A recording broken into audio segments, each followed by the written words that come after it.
আপনি কি জানেন একটা গেম প্লে টেস্ট বা একটা স্টেবল কয়েন লঞ্চ কীভাবে সরাসরি কোনো ক্রিপ্টো টোকেনের দামে ইম্প্যাক্ট ফেলতে পারে? আর কেন ট্রেডার্সরা এই ধরনের খবরের দিকে এত শার্প নজর রাখে? আজকের ভিডিওতে আমরা এই দুটো গুরুত্বপূর্ণ ক্রিপ্টো নিউজের ব্রেকডাউন করব, যেগুলো শর্ট টার্ম এবং মিড টার্ম ট্রেডিংয়ের জন্য ভীষণ গুরুত্বপূর্ণ হতে পারে। তো চলুন প্রথমে আসি আমাদের 1 নম্বর খবরে। রোনেন নেটওয়ার্ক আবার গেমিং ওয়ার্ল্ডের বড় কিছু করতে চলেছে। 4 ফেব্রুয়ারি 2026 থেকে রোনেন লঞ্চ করছে রিলিমস পিভিপি প্লেটেস্ট। এটা কোনো নর্মাল গেম না, এটা একটা পিভিপি ভিই ডংগিয়ন ক্লওয়ার। এটা একটা পিভিপি ভিই ডংগিয়ন ক্রাউলার। পিভিপি মানে হচ্ছে প্লেয়ার ভার্সেস প্লেয়ার, আর পিভিই মানে হচ্ছে প্লেয়ার ভার্সেস এনভায়রনমেন্ট। মানে আপনি শুধু কম্পিউটারের সাথেই খেলবেন না, রিয়েল প্লেয়ার্সের সাথেও ফাইট করবেন।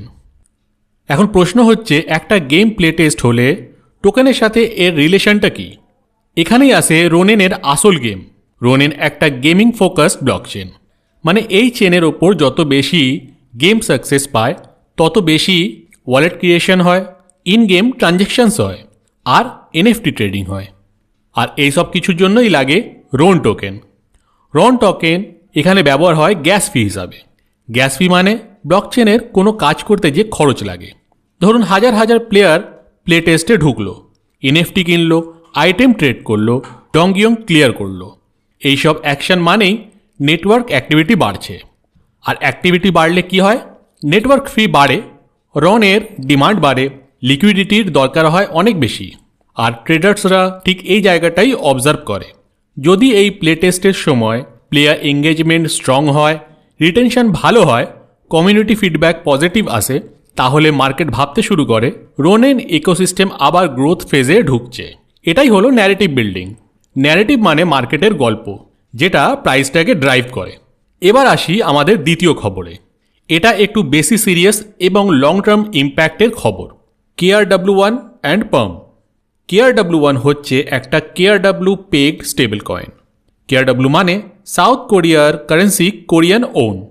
স্টেবল কয়েন মানে এমন ক্রিপ্টো যার ভ্যালু কোনো রিয়েল কারেন্সির সাথে ফিক্সড থাকে। এখন প্রশ্ন হচ্ছে, এই KRW1 পামে আসাটা এত বড় খবর কেন? পাম হচ্ছে একটা RWA ফোকাস ব্লকচেন। RWA মানে রিয়েল ওয়ার্ল্ড অ্যাসেটস, যেমন tokenized treasury, credit products, real world financial instrument. এখন পর্যন্ত বেশিরভাগ ইনস্টিটিউশনাল মানি ক্রিপ্টোতে ঢুকত ইউএসডি রুট দিয়ে, কিন্তু পামের এই মুভের ফলে কোরিয়ান ইনভেস্টার্সরাও সরাসরি KRW দিয়েই অনচেন ইনভেস্টমেন্ট করতে পারবে। এখানে কথা হচ্ছে প্রায় $19 বিলিয়ন RWA অপরচুনিটি নিয়ে। ভাবুন তো, এত বড় ক্যাপিটাল যদি ইউএসডি কনভার্সন ছাড়াই ক্রিপ্টো ইকোসিস্টেমে ঢোকে, তাহলে কি হতে পারে? KRW ট্রেডিং পেয়ার্সে লিকুইডিটি বাড়বে, প্রোটোকল ভলিউম বাড়বে, ফি জেনারেশন বাড়বে, পাম টোকেনের ভ্যালুয়েশনের রি-রেটিংও হতে পারে। ভ্যালুয়েশন রি-রেটিং মানে হলো মার্কেট নতুন করে টোকেনের ভ্যালুকে জাজ করে। এটা কিন্তু শর্ট টার্ম পাম্পের গল্প নয়, এটা হচ্ছে ইনফ্রাস্ট্রাকচার লেভেল অ্যাডপশন। আর এই ধরনের খবর ট্রেডার্স এবং ইনভেস্টার্স দুজনেই আলাদা গুরুত্ব দেয়। এখন বড় প্রশ্ন এটাই যে এই দুটো খবর থেকে আমাদের কি শেখার আছে। রোনেনের ক্ষেত্রে যদি দেখি, তাহলে gaming adoption equal to on chain activity, আর on chain activity equal to token demand. আর পামের ক্ষেত্রে আসছে ফিয়াট রেল অনচেন আসছে, ইনস্টিটিউশনাল ক্যাপিটাল এন্ট্রি সহজ হচ্ছে, লং টার্ম ইকোসিস্টেম গ্রোথের সিগন্যাল দেখাচ্ছে। মার্কেট সবসময় প্রাইসকে নয়, আগে সিগন্যাল দেখায়। এই খবরগুলো সেই সিগন্যালেরই মতন। এখন আপনি কি মনে করেন, রোনেনের ক্ষেত্রে রোনেনের গেম প্লে টেস্ট কি আবার রন ইকোসিস্টেমে হাই ফিরিয়ে আনবে? আর KRW1 কি সত্যি এশিয়ান ইনস্টিটিউশনাল ক্যাপিটালকে ক্রিপ্টোকে বড়ভাবে ঢোকাতে পারবে? আপনার মতামতটা অবশ্যই কমেন্টে লিখবেন।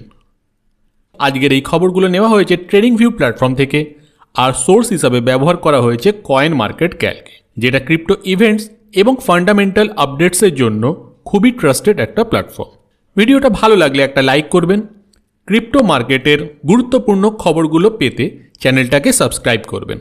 আমরা আবার দেখা করব আরও এমন গুরুত্বপূর্ণ ক্রিপ্টো নিউজ আর অ্যানালিসিস নিয়ে।